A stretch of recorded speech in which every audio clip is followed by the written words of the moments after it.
அறிவு தேடல் என்ற ஒரு அற்புதமான நூலை தொகுத்து நமக்கு கொடுத்து அந்த தலைப்புக்கு ஏற்ற வகையில் நீங்கள் அறிவுகளை தேடுங்கள் என்று நமக்கு அழைத்திருக்கிறவர் சுபவி அவர்கள்.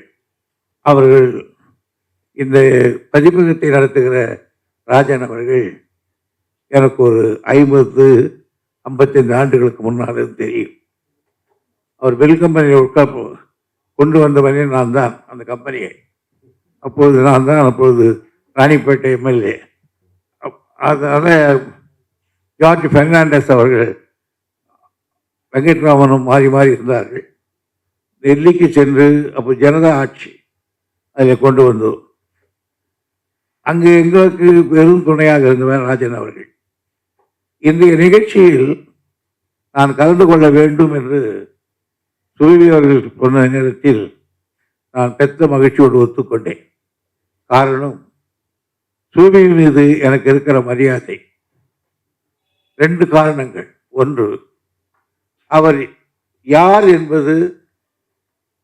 என்பதை பற்றி எங்கள் தலைவர் அவர்கள் அவ்வளவு நிறைய சொல்லியிருக்கிறார். அவருடைய தந்தையார் அவர்கள் முற்போக்கு இயக்கத்தின் சுயமரியாதை ஒரு காரைக்குடி வட்டாரத்தில் தடகர்த்தனாக இருந்தவர். அவங்க வீட்டுக்கு போகாத தலைவர்களே கிடையாது. ஐயாவிலிருந்து கைகொட்டி எங்களை போல் இருக்கிற நானும் ரகுமான் கான் வரையில் அவ்வளவு பேரும் நாங்கள் வீட்டுக்கு போயிருந்து விருந்து உண்டவர்கள். உபசரிப்பில் அப்படி ஒரு மனிதரை பார்க்க முடியாது. அவ்வளவு பெரியவர். அடக்கம் பார்த்தால் அவ்வளவு பெரிய அடக்கம். அவரை பற்றி தலைவர் அவர்கள் கதையாக சொல்லுவார்.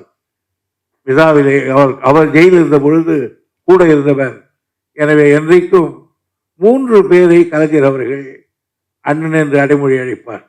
அண்ணாவை சொல்வதே ஒன்றும் பிரச்சனை இல்லை, அண்ணன் சொல்லுவார். அதை அடுத்து சிபி சித்தரசி பேசுகிற பொழுது அண்ணன் சிபிசி என்று தான் சொல்லுவார். அதை அடுத்து இவருடைய தந்தையாருடைய பெயரை சொல்லுகிற பொழுது அண்ணன் என்று தான் விழிப்பார், நான் பார்த்த வரையில். ஆக அந்த அளவுக்கு கடைசி வரையில் கலைஞருடைய நெஞ்சில் ஒரு புகழெண்ணில் ஏறியிருந்தவர் அவருடைய தந்தையார் அவர்கள். அந்த குடும்பத்தில் வெவ்வேறு துறையிலே அவருடைய உடன் பிறந்தோர் இருந்தாலும் இந்த இயக்கத்தின் பால் அதிக ஆர்வம் கொண்டவர்கள். சூரியவர்கள் ஒரு அறிவு தேடல், ஒரு அறிவு புழைகள். இன்றைக்கு நாட்டுக்கு எதை பற்றி எனக்கு கவலை இல்லை, எந்த பதவியும் எனக்கு முக்கியமல்ல.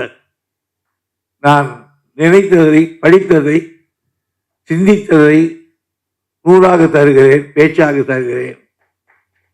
அதன் மூலம் ஒரு 10 பேர் சேர்ந்தால் அது போதும் என்று கருதுகிற தன்னலமற்ற ஒரு தூய பொதுநலம். அப்படி இருப்பது அரசியலில் வெகு சுலபம். 3ஆம் நாளே எனக்கு என்ன பதவின்னு கேட்கறேன். சிவலோக பதவி தான் இருக்க, வேற முடிஞ்சு போச்சுன்னாங்க. அவ்வளோ அது கேட்க அந்த உடனே கேட்கறேன். சரி, எதையாவது தெரியுமான்னு அறிவு தேடுறேன். எனக்கு ரொம்ப வசதியாக பிறந்து 3 வருஷத்துக்கு முன்னால் ஒருத்தர் வந்தார். அண்ணே, ஒரு கேள்வி கேட்கணுமா உங்களுக்கு?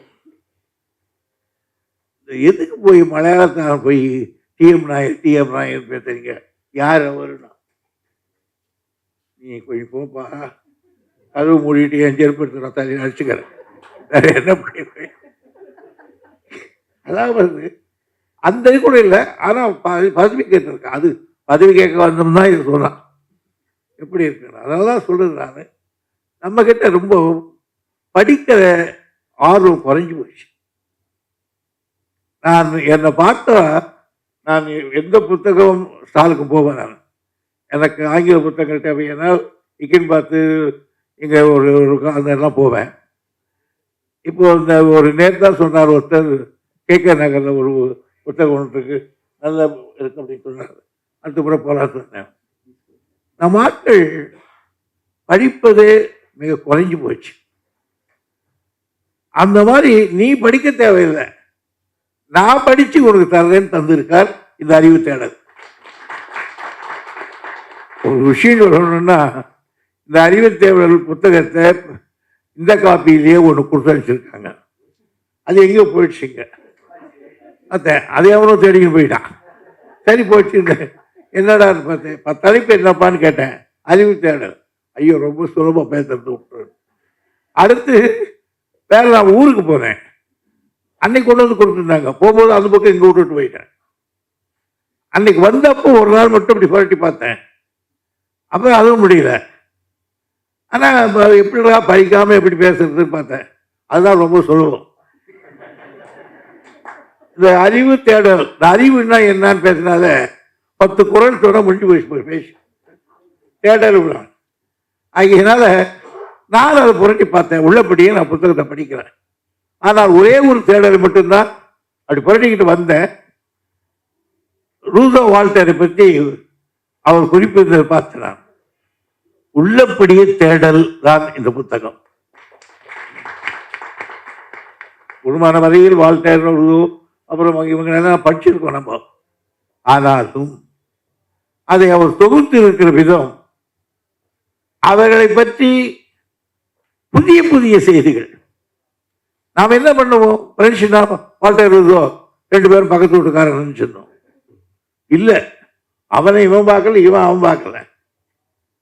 2 பேரும் இருக்கும். நான் இன்னைக்கு செத்து போயிட்டான். இதெல்லாம் புதுசு, நானே எனக்கே தெரியாது. ஆகையினால் இவ்வளவும் அவர் தேடி தேடி தேடி அதுக்கு 2 கொட்டேஷன்கள் எல்லாத்தையும் தேடி இருக்கார். வால்டரை பற்றி கலைஞர் என்ன சொன்னார், அண்ணா என்ன சொன்னார், அதை பற்றி அவ்வளவு தொகுத்து ஒரு இளைய சமுதாயத்திற்கு ஒரு வேர்ல்டு ஹிஸ்டரி கையில் கொடுத்திருக்கார்.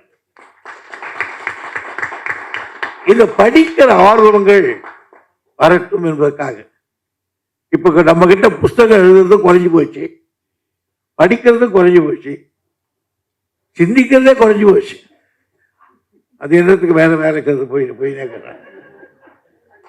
ஆகையினால் ஒரு எவ்வளவு நேரம் நேற்று கூட சொன்னாரு, நீ அவ்வளவு படிச்சவன்னு சொல்றோம். ஒரு 3ஆம் கிளாஸ் தான் படிச்சவர் பெரியார். ஆனால் அவருடைய பழி எழுதலாம் தொகுத்து போகும்போது படிக்க படிக்க எனக்கே பெருமைப்பார். இந்த மனுஷன் எத்தனை செய்திகள் சேர்த்திருக்கார். அண்ணா அவர்கள் நிறைய எங்கிட்ட ஐயாவை பற்றி நிறைய சொல்லியிருக்காரு. அவர் சீஃப் மினிஸ்டர் ஆன பிறகு அவருக்கு நைட்டில் நேரம் கிடைக்கும். அப்போ எல்லா மந்திரிகளும் அவங்க டியூட்டியாக போயிடுவாங்க. அண்ணாவுக்கு 9 மணிக்கு மேலே தூக்கம் வராது, 2 மணி வேலையும். அப்போ நானே எங்கள் முரசொலி செல்வம் ஒரு 5-6 எங்கள் காலேஜ் ஸ்டூடெண்ட்ஸ்களை கூட்டி உட்கார வச்சுக்கிட்டு ஒவ்வொரு நாளைக்கு ஒரு சப்ஜெக்டை சொல்லி வருவார். அதுவே நாங்கள் பாதி புத்தகம் படித்த மாதிரி அர்த்தம். அதனால இந்த புத்தகத்தை பொறுத்தவரையில் இதை ஒன்றி படிக்க வேண்டியது. நான் அந்த ஒன்று தான் படித்தேன்னு சொல்கிறேன், உண்மையாக ஒத்துக்கிட்டு சொல்கிறேன். ஆகையினால் அதை படிக்கிறதுக்கு நேரம் இல்லை. ஏன்னா எங்கள் ஊரில் நிற்கிறதுக்கு நேரம் இல்லை எனக்கு. 2 நாளாக ராத்திரி வந்து சேர்றது வரையும் 3 மணிக்கு வந்து சேர்ந்தேன். இன்னைக்கு காத்தால வேலை இருக்கு. ஆகையினால் இந்த புத்தகம் ஒரு அறியப்படும். 2வது, நான் அவருடைய அப்ரோச்சை பார்த்தேன். ஒரு முறை கண்ணதாசனை பற்றி அவர் பேசினதை பார்த்தேன். உடனே இவருக்கு ஒரு ஃபோன் போட்டேன். அப்போ எனக்கு கிடைக்கவே இல்லை. ஒரு லண்டனில் எனக்கு ஒரு சுபாவம் என்னன்னா, யாருடைய நூலாக இருந்தாலும் சரி, பேச்சாக இருந்தாலும் படிச்சேன்னா அது பாராட்டக்கூடியதாக இருந்தால் தேடி கண்டுபிடிச்சி அவனை பாராட்டிடுவேன். அது மூலமாவது அவருக்கு கொஞ்சம் திருப்தியாக இருப்பாரு. சரி நம்ம பண்ணுறது தெரியுமே. அதுக்கப்புறம் அவர்கிட்டயே ஒரு நாள் பார்த்து சொன்னேன். அதை ரொம்ப ஜாக்கிரதையாக கையாண்டு இருக்கார். கண்ணதாசனுக்கு ஒரு இழுக்கம் வந்துடக்கூடாது. அதே நேரத்தில் அவருடைய நடவடிக்கைகளையும் சுட்டி காட்டணும். அதை காட்டுறதுக்குள்ள அந்த லயம் இருக்க அது அற்புதமாக கையாண்டிருக்கார். அன்னைக்கு நான் சொன்னேன். அதே போல் சுபைருடைய பேச்சுக்களை சில மாநாடுகளில், சில கருத்தரங்குகளில் இவரையெல்லாம் நான் கேட்டிருக்கிறேன். வளவள வளவளன்னு பேச மாட்டேறார். என்ன சொல்லணுமோ அதை சொல்லிட்டு 45 நிமிஷமா 45 முடிச்சுடுவார். இவன் அவர்களே சொல்றதுக்கு சபைக்கு சவால் சொல்றதுக்கே 1/4 மணி நேரம் ஆகும். ஆமா, புரோட்டிட்டு அடிச்சிருக்கான் எங்க புரோட்டில இவனை பேர் 3வது வருஷம் ராமசாமி அவர்களை பெற்றவர்கள். நான் சொன்னேன், விடுடா, இதையே பேச்சு இல்லைடா. நான் பேச்சு முடிச்சிருவேன். கீழே இருக்கிறவன் என்ன சொல்றான், இது ஏன் சார் படிக்கிறான் இவன், நான் தான் ஒரு தடவை படித்தான் போதாதான். அப்படி இல்லை, அந்த பேச்சுக்கு ஒரு சுவை ஊட்ட வேண்டும். அந்த சொல்லுக்கு சுவை ஊட்டுகிற திறமை இருக்க வேண்டும். அந்த திறமையை அண்ணாவினுடைய நூல்களை படிக்கிற பொழுது ஊர்தி படிக்கணும். அது கதையாக இருந்தாலும் சரி, கட்டுரையாக இருந்தாலும் சரி. அவர் எழுதிய அந்த இது நம்ம சிவாஜி கண்ட இந்த ராஜ்யத்தில் இன்னைக்கு நான் ஒரு 5 தரம் படிச்சிருப்பேன், 10 தரம் படிச்சிருப்பேன். இன்னைக்கும் அதை சொல்லிடுவேன். சிவாஜி நான் அவர்கிட்ட ஒரு ஆசீர்வாதம் தானே வாங்க போறோம் அப்படின்னு சொல்லுவான் சந்திரமோகன் கிட்ட. அந்த சுயமரியாதை உடனே இருப்பாரு. அந்த வரிகளை பார்த்து அதை மன்னிக்க வேண்டும் மராட்டிய திலகமே, நான் வெற்றி வீரன் சிவாஜியாவதை விரும்பி வந்தேனே ஒழிய ஆரிய தாசனான பிறகு அரியணையில் துர்பாகிய காட்சியை பார்ப்பதற்காக அல்ல. தார்தாரி தேசத்து புறவிகள் மீது அமர்ந்து தகதகன கவசம் கொண்டு பளபளக்க கட்டமேந்தி போர்க்குணம் படைத்த மக்கள் எங்கள் பயிரனை கிளம்பிய போது காய்ந்த பொருளை கையில் ஏற்றி திரிந்த கூட்டம் என்ன செய்து கொண்டிருந்தது? நாங்கள் யார்? தங்களுடைய தீர தீரம் என்ன? தங்களால் இந்த நாட்டு பெற்ற பலன் என்ன? மராட்டி மண்ணிலே மாத்தட்டி நின்று மறுத்தாலும் போராட்டங்களை காட்டீர்கள்.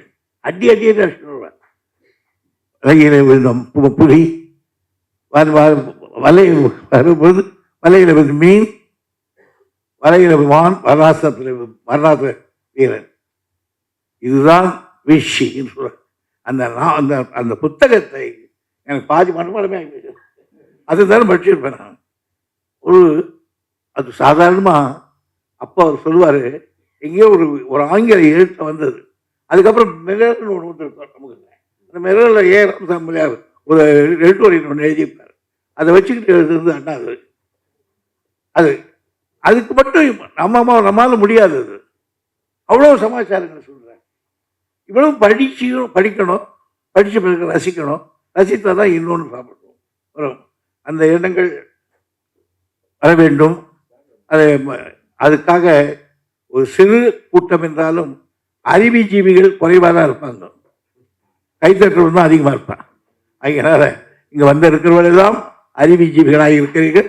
உங்களுக்கு ஒரு அறிவுஜீவி நூல் தந்திருக்கிறார். நன்றி, வணக்கம். நன்றி.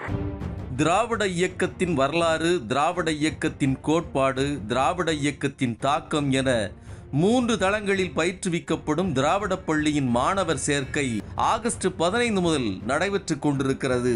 தொடக்க நிலை, முதுநிலை என 2 நிலைகளில் வகுப்புகள் நடைபெறும். திராவிட பள்ளிக்கான பாடங்களை பல்கலைக்கழக பேராசிரியர்கள், கல்வியாளர்கள், திராவிட இயக்க ஆய்வாளர்கள் உருவாக்கி இருக்கின்றனர். ஒருங்கிணைப்பாளர் பொள்ளாச்சி மா உமாபதி, இயக்குனர் சுப வீரபாண்டியன். மேலும் விவரங்களுக்கு திரையில் தெரியும் தொலைபேசி எண்களுக்கு தொடர்பு கொள்ளுங்கள்.